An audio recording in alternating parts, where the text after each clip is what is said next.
നമ്മളിപ്പോൾ ഉള്ളത് fort Kochi Dutch സെമിത്തേരിക്ക് സമീപത്താണ്.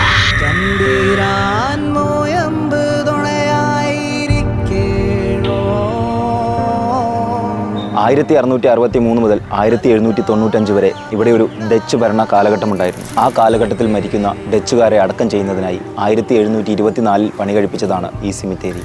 100-ലധികം കല്ലറകളുള്ള ഈ സെമിത്തേരിയിൽ വളരെ കുറച്ച് മാത്രമാണ് ഡച്ചുകാരുടേതായിട്ടുള്ളത്. ബാക്കിയൊക്കെയും പിന്നീട് വന്ന ബ്രിട്ടീഷുകാരുടേതാണ്. പൂർണ്ണമായും ഡച്ച് ആർക്കിടെക്ചറൽ സ്റ്റൈലിൽ പണിയെടുപ്പിച്ചിരിക്കുന്ന ഈ കല്ലറകളിൽ സൂക്ഷിച്ചു നോക്കിയാൽ ഏവർക്കും ഒരു കാര്യം മനസ്സിലാവും.